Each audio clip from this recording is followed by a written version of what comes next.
मां मैंने जन्म लिया है, लेकिन बच्चा नहीं, बूढ़ा बनकर। गांव का सबसे बड़ा रहस्य आज मंदिर के सामने बैठा था एक 80 साल का बूढ़ा आदमी। लोग उसे घूर रहे थे, कानाफूसी कर रहे थे।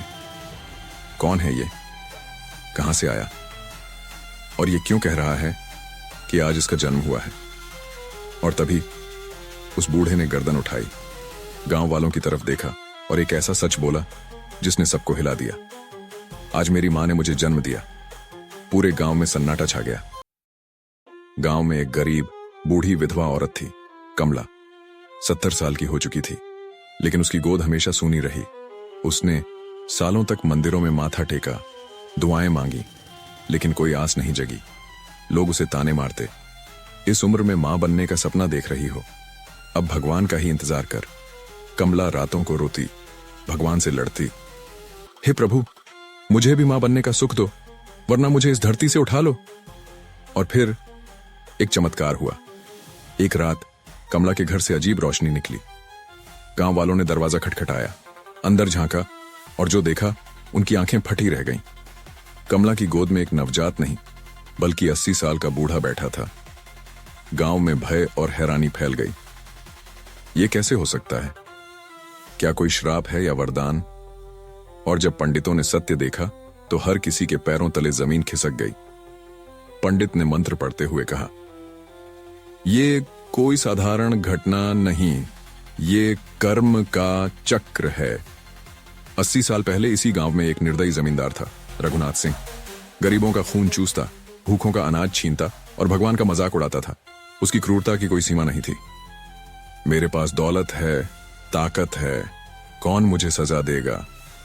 वो हंसता था, लेकिन मरते वक्त एक बूढ़ी औरत ने उसे श्राप दिया, तू जन्म लेगा, लेकिन बच्चा बनकर नहीं, बूढ़ा बनकर, और तुझे उसी मां की कोख से जन्म मिलेगा जिसके आंसू तूने सुखा दिए। और वो श्राप सच हो गया।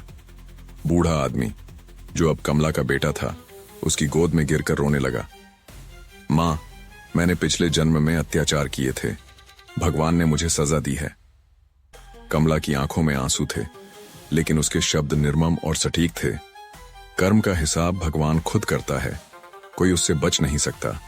और जैसे ही सूरज ढला, वो बूढ़ा धीरे धीरे तड़पने लगा, लेकिन मौत से पहले उसने एक बात कही, मां, अगर मेरे कर्म बुरे थे तो मुझे सजा मिली, लेकिन क्या तुम मुझे माफ करोगी?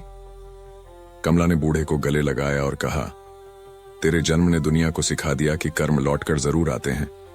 अगर तू सच्चे मन से पछता रहा है तो मैं तुझे माफ करती हूं। और फिर कुछ चमत्कारिक हुआ।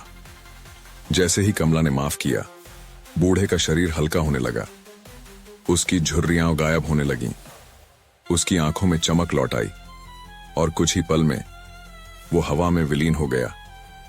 गांव वालों ने देखा कि मंदिर के ऊपर से एक दिव्य रोशनी आसमान में उड़ गई। पंडित ने कहा, यह मृत्यु नहीं थी, ये मोक्ष था। कर्म का न्याय कभी नहीं रुकता।